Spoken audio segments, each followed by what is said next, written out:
Hey, I'd like to welcome you to another episode of Mission Matters. My name is Adam Torres, and if you'd like to apply to be a guest on the show, just head on over to missionmatters.com and click on Be Our Guest to Apply.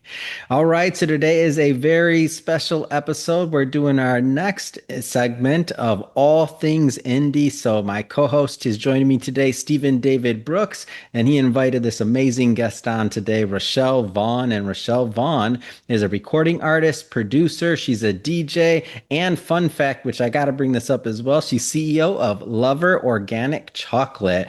First thing, Stephen, welcome. Rochelle, welcome. Thank you. Yes, thank you. Great to be here.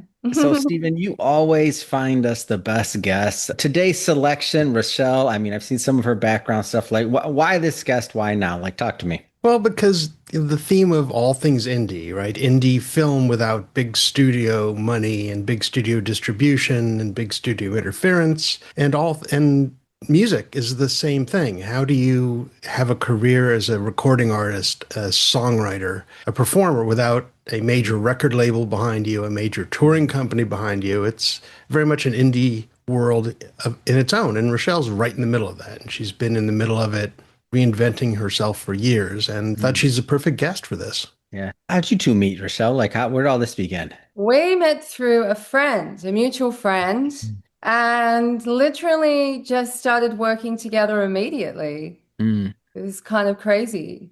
Yeah, I actually remember the moment. I was having lunch with a mutual friend, Jason Anthony Wright, and he said, "Oh, I have to go see my friend Mick Garbett." And this guy, Michael Garbett, turns out was a big time like record executive, Virgin Records, I think he worked for, and other companies. Been an music industry veteran for years. And when we walked into State Social House, and there was Rochelle sitting next to Michael Garbett, I had not met either of them. And then, but the funny thing is, I looked at Rochelle, and she looked at me, and she goes, "Do I know you?" It was really weird, as if we had met before, and we couldn't figure out where we had met before. So, Yeah. it may have been a previous life, but that's a whole different podcast. And you two began working with each other, right? Like, I think recently you had a shoot, and like, I mean, tell me a little bit more about that. Like, whoever wants to take that. Yeah, well, we actually just a few days ago did a shoot, some green screening and some Beverly Hills stuff for a couple of singles I have coming up. So we're always doing promos and music videos and things like that. Yeah, and what's evolved is that we used to do sort of long form music videos with a theme and shoot for several days and involve editing. And now the way the world is now, nobody watches music videos, but they'll watch a clip on TikTok. Yeah. So it's more about finding interesting images that Rochelle can then take a snippet of and upload to TikTok or Instagram or, wherever she's doing her promotion. Yeah, it's like creating a world for a single. So you're kind of creating an individual world. But these days, because people are so fast with downloading information, they don't have the patience to watch a full-blown music video necessarily. It's kind of, and now we don't have MTV anymore either, of course. So Oh, don't remind me about that one. culture is gone, Oh, I'm right? still sad. I know.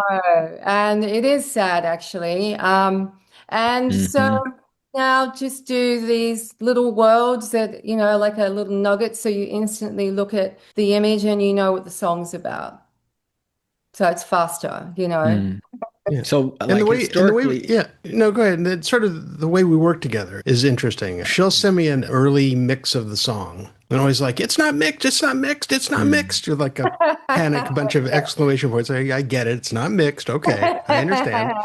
And then I sort of listen to the lyrics and get a feel for it. And then we just start discussing, like, I may see an image and she may go, "Oh, that's good. We can do that." And then she sees an image and goes, "Oh, then we can do that." Or sometimes the concept comes from her originally as part of the song. And then I manipulate it and work with it and shoot it. So it's very much a give and take collaboration on these. Yeah, it really is. And I don't know, we just seem to have this understanding when we work together. We work very quick. So, like when we were green screening the other day first it started off calm and then suddenly the wind started blowing and it was like, oh my God, okay, let's just work. Let's just pretend we've got these $1 million wind machines on me. But I remember thinking, I remember and Yeah. saying, "Oh, that's good. Oh, the wind is good." I knew it was good. I just could tell it was, Really good. It even though was, she's supposed to be in outer space, it doesn't yeah, matter, right? because it's It slow-mo. worked really nicely. So when How we really work, we have we've done a lot of filming together in different Mm, scenarios like the desert and this and that, where we've had like crazy things thrown at us. And we mm, always pivot in the moment. And he doesn't get stressed. I don't get stressed. We just have a chuckle and we figure out. Like one time we were filming in the desert at a specific location. And when we turned up, there was like a film crew there for this massive commercial. And we just pretended we were part of the crew and filmed in the corner, and then we didn't get in yeah. trouble for filming there. Like, like there's always ways to pivot. Oh, I love a good getting out there and shooting story. Well, that's the fun thing is that I even, love a story like I that. Go mean, ahead.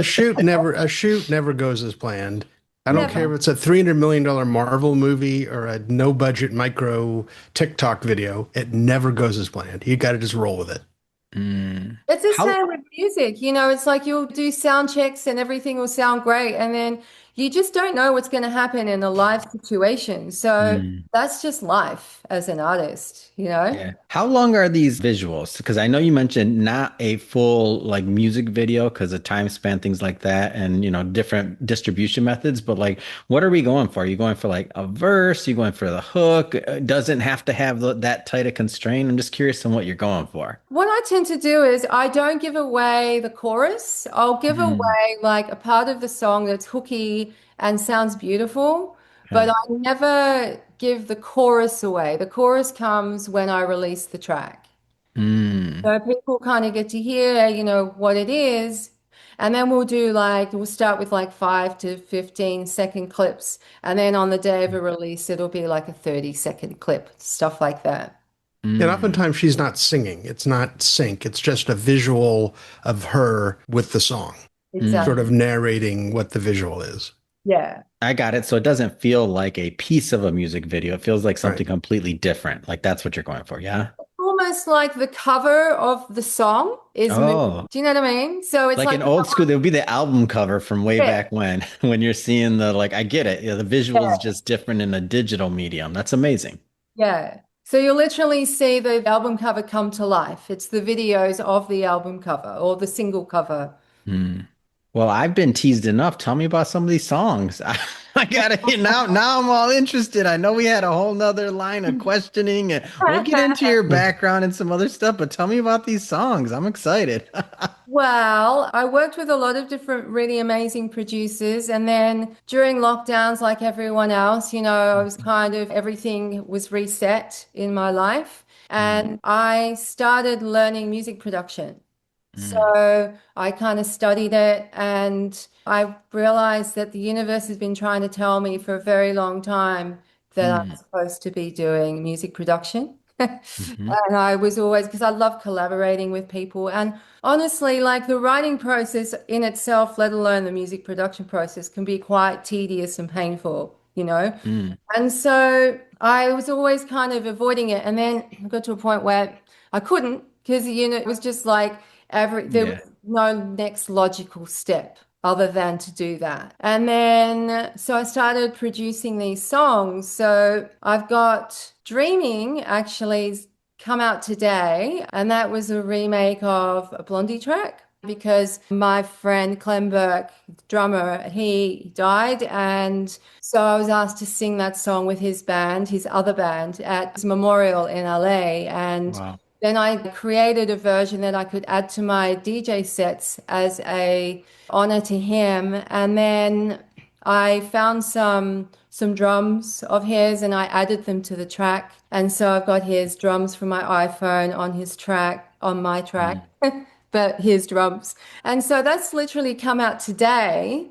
And then I've got No Gravity coming out in a 6 week period. And we mm. just did the visuals for that. What kind of inspires your music, like in terms of writing or otherwise? Like what gets you out there? Like you said, you were called to this. What inspires it? It's really strange for me at this stage because I've been writing for a long time. I tend to make sure like my microphone is set up straight away while I'm writing lyrics. I tend to write the lyrics and record and do the melodies in one go. So what you tend to Mhm. hear is first takes. Oh, wow. Of everything that I pretty much record, and then I might, because I do layers of first takes. So if there's like a certain vocal that I'm like, I want the timing different or this or that. But I tend to literally write as I go and record Mm. now. Like it's really fast. Sometimes I'm there for 20 minutes and it's done, and I'm like, really? Are you sure? Yeah. No, this can't be, but getting me to sit down, that's a big process too, because there's so much going on in life. It's having those quiet moments. Mm. But I'm very inspired by everything around me. So I'm taking in a lot of this stuff all the time. So by the time I get to writing, I'm ready to write, if that makes Mm. sense. Because I'm constantly absorbing everything around me. I mean, tell us about, you've sort of told us about the end point, where you are, not the end point, but where you are now. How did you get here? How did a young woman from Melbourne end up here? I mean, it's really weird because I actually started when I was 9. I started modeling when I was 9 in Australia, and I won Miss Junior Victoria. And then by the time I was 12, I was modeling for Vogue and Elle and all these things. And it was just because I was around a lot of older people who were creative. I was just kind of rolling with that. I Mm. went from modeling to acting. I was doing like certain films and then music videos that are very well known in Australia, and then through that my friends were doing music, and then I was doing this fashion parade, and Ola from Return of the Jedi, Femi Taylor, she and I were doing this massive fashion parade at the tennis centre, which is a stadium in Melbourne. And there were hundreds of models. I think there were about 100 models. It was a massive, all the designers of Australia, and Australia has incredible fashion designers. And she Mm. just came up to me and said, "Hey, I have to go to England to visit my family for Christmas. Do you sing?" And I said to her in the shower, Well, and you said it to her in the shower, or you said you sing in the I shower? said I sing in the shower. Okay, I want to make that clear for the audience. To clarify, yes. And she chuckled and was like, "Okay, well, this is where you need to audition." So I went to the audition and got the job. And then when Where in England was this? he went to London, but I was in Melbourne. So she was going to London to visit her family. And then I was only supposed to be with the band for a month. And unfortunately, the other girl in the band just wasn't a very nice person. And so they didn't Mm. really want her in the band anyway anymore. So after one gig with Femi back, they called me and were like, "We miss you. Will you come back? We don't want this person in the band. She's just Mm. not right anyway. She's just not a good vibe." And so then Femi and I started touring with this band, and we were supporting Wilson Pickett and Soul to Soul and all these, you So know. what style of music? What was the name of the band? Curious That about. band was called Patois. And we had like Lionel Richie's cousin on bass and like loads of, I just jumped straight in. It was crazy. It was like one minute I was like modeling, next minute I was like In a doing band. So it's for, like an R&B band? What sort of well, style? it was like dance music. So Hmm. I was in two different bands. I was in Patois and Relax with Max, and they were like my two main ones. And it was like a lot of, yes, R&B, James Brown. We were scheduled to tour with James Brown, so it was that kind of style. And then Mhm. also like English dance music, soul to soul, la la la. Some of it was original and some of it was covers. But obviously, when we were touring with people like Wilson Pickett, we were playing originals because you can't play his music when he's about to play it. Yeah. So, yeah. So that's how I got into singing. And then from then, Mm. of course, it kind of, I had a boyfriend. He now like writes a lot of hits in Australia, but we were together and I thought, oh, he's going to write a song for me and I'll record it. Mm. like Whitney Houston or Mariah Carey or whoever. And he was like, no, you're writing the song. And I'm like, what do you mean I'm writing the song? I don't know how to write a song. And he's like, well, listen to songs that you really like and study them and write a Mm. song. And so I wrote a song. And then a very big artist in Australia wanted to have my song on her album, my first Wow. song I ever wrote. But they wanted to take my name off it. And I'm Mm. like, what? And so that was like my first introduction into like how the music industry works, like the commercial music industry. Mm. And I was kind of shocked that they would want to completely, not even just like add her to the songwriting list, but Mm. completely like erase my name. So, I said no, which I don't know if that was a wise financial move, but but yeah, there you go. So that's how I kind of got into singing and music. It was really just the universe guiding me into it through people. Mm.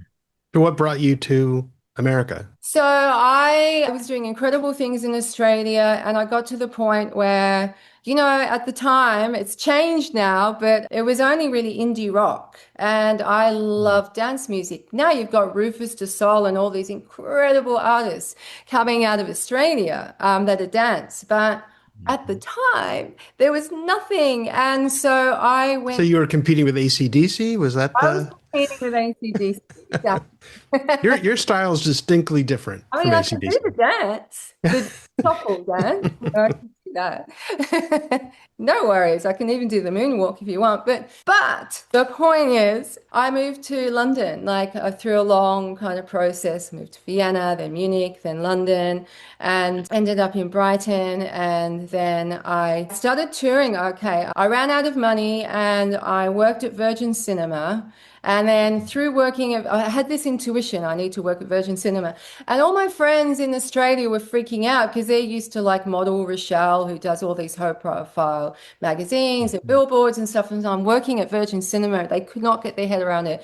And then I was there for literally a week, and one of the ushers said, oh, my friend's band's looking for a singer. And as it turns out, I gave them my demo, and suddenly I was touring with the Lightning Seeds and Dubstar. So from working at Virgin Cinema for 2 weeks, I ended up back on the road signing autographs. It was so bizarre. Um, you I, know, I, I think the key to any singers out there who are looking for a band, hang out with Rochelle. Someone will Yeah. come up to her out of the blue and go, "I'm looking for a singer." Obviously, she attracts that. I mean, what are your chances? It was funny because there was an intuition though, because there were two different cinemas, and I was Mm. like, okay, but which one? And my intuition was you have to work at Virgin Cinema. Like there was like a Mhm. voice. It was like you have to work at Virgin Cinema. And suddenly I'm like drinking with Ringo Starr's son, Zach, he was part of the band and all these people and back on it. And then after that tour, I started working with Mark Adamo, a few other people who are amazing. And then ultimately, Mark Adamo and I created Product O1. And Mm. that's when we really kind of kicked it. Big, big shows, 40,000 people, Mm. a lot of hits, a lot of amazing remixes for very big artists and stuff like that. And so, yeah, so then we broke up as a couple. We were together, and it was just, after over a decade, it was time to do something different. And I wanted to move to the US, and he wanted to stay in England. And so then I moved here, and that's around the time I met you, Hmm. Stephen. Oh, you were fresh off the plane. Soon, yeah, pretty Oh. soon Hmm. after that. Yes. Mm. But before that, I kind of lived between New York and London as well, and then I ended up in LA. Mm.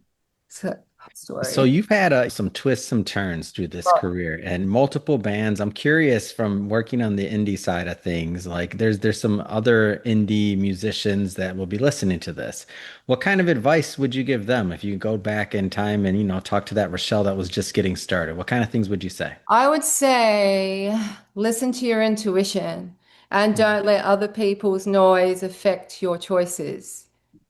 Because it's so easy for people to say, oh no, that's not and even my friends, like, why are you working at Virgin Cinema? What? Like, Yeah. and I'm like, I don't know, my intuition's telling me to do that. Like, there was no other path for me to tour with that band. So it was like if you're in your kind of in your heart, I guess, you'll be guided and it may not make sense, but to always just follow that intuition is a big one. And then also just show up. Like there's this quote, inspiration is for amateurs. And I feel like that's kind of true. Like the amount of times where I've gone, oh, I don't really feel like it. I remember there was a time when Nick Cave, he lived in Brighton, and I got off the bus and he was getting on the bus. And I around that time, I just remember there was an interview with him that really stuck to mind where he was saying that he showed up every day, and even if he wasn't doing music, he would show up.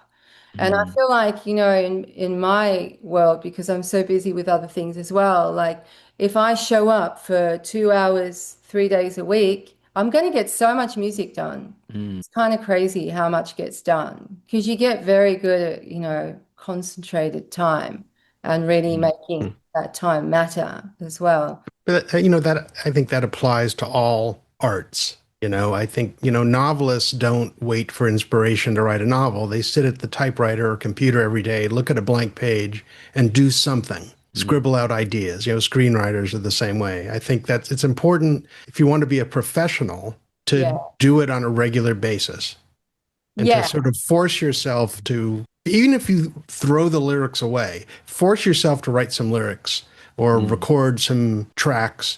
And even if you don't use it, at least you've done it. You've gotten the bad stuff out of the way to make room for the good stuff.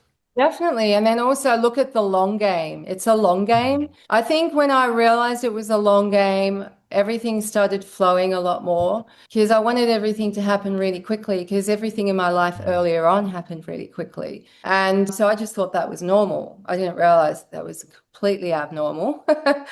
And so then I had to reset and just see it as a long game. And the long game makes it a lot more joyful too, because you're really enjoying the process. And like you're saying, Stephen, you're writing lyrics, and then I'm somewhere walking, and there'll be some kind of a billboard or something, and it's like, oh yeah, that's the end of the lyric. Like suddenly the world kind of works with you to write this song. It's really crazy how that happens. There's actually a great quote. It's from a playwright. I don't remember the guy's name, but I remember Anthony Hopkins talking about this in an interview. And he said, and the quote is, "Be bold and mighty forces will come to your aid." It's so true. It's really bizarre. And that's the thing, like people talk about AI, this, and that. And it's like, fine, you do your AI, fine. But you don't understand as a writer, like the joy of creating is what it's about. It really is. It's like It's the process, right? Exactly. it's like it's so empty to just go, oh, I'm going to type in a few prompts and voila, my song. And it's like, cool. And now you feel really empty because there was nothing to it. And it doesn't have much value to you because you don't remember, like the way the brain works in a creative thing is also really healthy for mental health. Creativity is healthy for mental health. Like there are so many aspects to creativity. It's not just the end result. So I'm a big fan of the catalog mentality and the long game.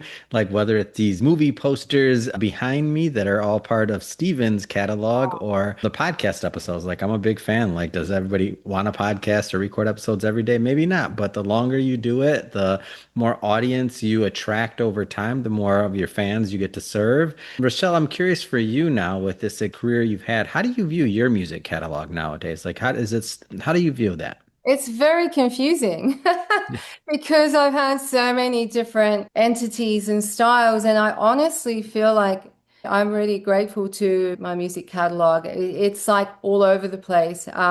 Recently, I put a DJ set together of some of my music. It was all my music, but like some of what's out there. Yeah. And I did it because SoundCloud wouldn't let me share one of my tracks for copyright reasons. So I'm like, okay, well, it's never flagged me on my DJ set. So I'll do a DJ set of my own music.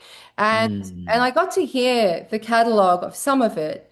And I was kind of surprised by just how different it is. But I feel like now I'm touching on who I really am as a writer, like now. Like, despite everything from the past, I feel like now I'm moving into what I probably should have been moving into a while ago, but I was always collaborating rather than working self. But I think it's also just a matter of maturing, and you have more life to draw upon when writing. And I think that helps tremendously. It's Yeah. difficult to create when you haven't lived a life, unless you're Mozart and it just comes out of nowhere, you know. But for us mere mortals, it takes experience, life experience adds to the texture of what you're creating. Yeah, Mm. definitely. And then also, life experience adds to the understanding of the creative process, which, the creative process can be whimsical or it can be deep. And all of it works, and it's recognizing the spark. It's like out of all the things that come to you, how do you pull in that one thing in that moment? And I think that comes with time. And it can be and that's why it's so quick, because it can be just so suddenly there and you grab it. And the amount of times I'll have a dream, and now I've learnt my lesson. I hear a song in my dream, and the minute I get up, I get straight on my dictaphone and I sing it, because I know, like, I go to the loo and I come back, it's gone. Song is gone. And it was a good song, damn it.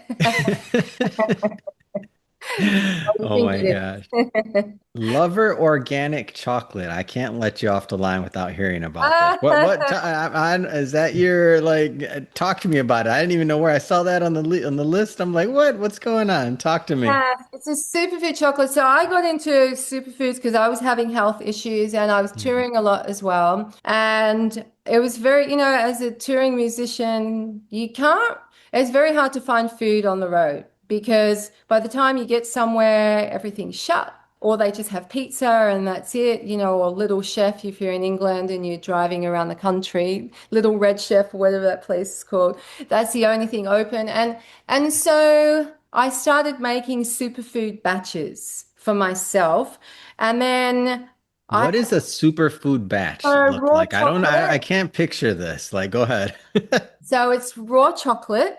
Hmm. And it's unprocessed chocolate. So it's got over 300 unidentifiable minerals like magnesium, iron, vitamin C, copper, chromium, sulfur, and all these things. And when you don't cook the bean, the organic bean, it has not GMO bean, the actual organic bean, you get all the minerals from the cacao, and then you add in coconut sugar, so it's low glycemic and more absorbable.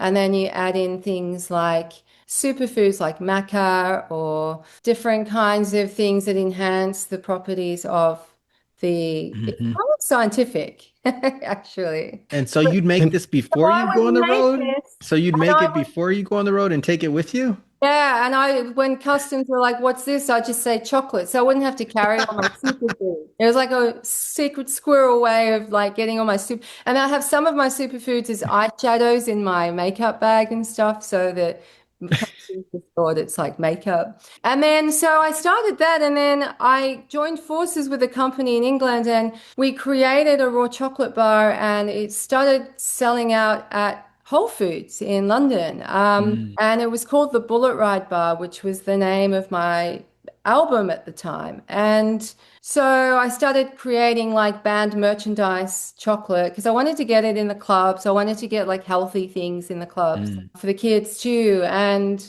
I was always the one dancing till 5 in the morning on nothing except for Mm. chocolate. And they're like, this has got to be some special chocolate. And it's like, it is. And then I'd pull out my tub and I'd be giving all the clubbers like my chocolate. And you Oh my gosh.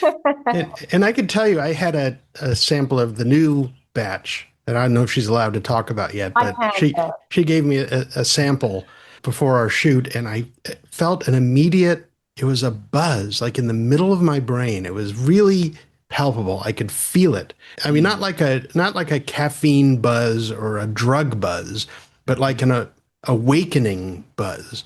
And it was almost instantaneous. It was, and I wasn't expecting anything, so it wasn't a Yeah. placebo effect. I just knew. I mean, I knew the chocolate would taste good. That's all I was expecting, and I'm like, Mm. wow.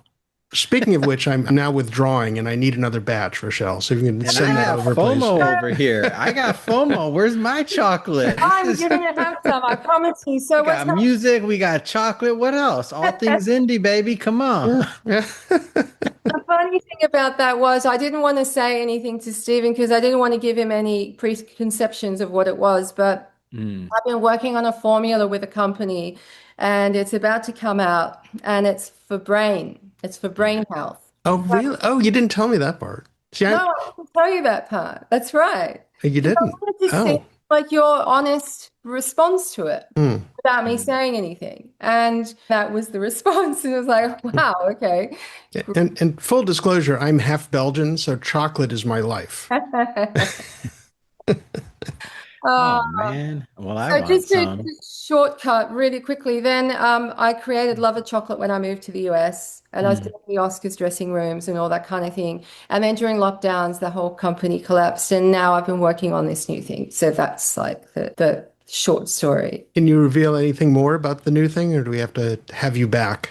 Well, it should be. You can have me back, but it should be available in the next couple months, and I'll be posting about it all over the place, so Mm. access it. And it'll be available in places like Costco as well. So it'll be available for everyone. Like this is the point. It's like getting holistic, healthy foods into all walks of life. I think Mm. that's what we really need. So Talk about a mission, right? For Mission Matters. What you just said Started right with there. giving out tubs of this is the most unique product launch story I can remember because I'm just picturing you dancing in clubs till 5 a.m. with a tub of chocolate, handing them out, saying, no, it's just regular chocolate, okay? It's not that kind of chocolate. It's just good for you. It's organic, and I'm just dying. That's how you do a product launch. Take notes. Right. Exactly. So I'm going to have to do all the clubs in Vegas, Miami, and Oh, here we go. Well, Stephen, you outdid yourself as always, I have some curating cool an friends. amazing guest. Yes, you do. It's amazing. And I love this whole all things indie segment and series and getting to meet your cool friends. it's so lovely to meet you. And thank you for bringing me on here, Stephen. You are an inspiration in my life. So Oh, thank that's you. sweet. Thank you. And Rochelle, how do we want our audience to be able to follow you, to connect, to listen to your music, to grab some chocolate, whatever you want? How do people follow up? The honest way, the best way is really Instagram, rochelle.von.k on Instagram because I've got a LinkedIn link from there that, not a LinkedIn, a Linktree link from where everything else is viewable. Or if you just Google my name, you'll find stuff too. But the best way to be up to date with stuff is my Instagram. That's my most active place. And you may see some videos of her flying in space. You will be seeing some videos of me flying in space. Oh, that's what I'm talking about. And for everybody listening, just so you know, we'll definitely put some links in the show notes so that you can just click on the links, head right on over and connect with Rochelle. And speaking of the audience, if this is your first time with Mission Matters and all things indie, if you haven't done it yet, hit that subscribe or follow button because we got many more great interviews coming up and we don't want you to miss a thing. Stephen, as always, pleasure working with you. And Rochelle, I can't wait to try some of this chocolate. I'll definitely make sure you get some. All right. Fantastic. Thank you, Rochelle. Thank you so much. Thanks, Adam.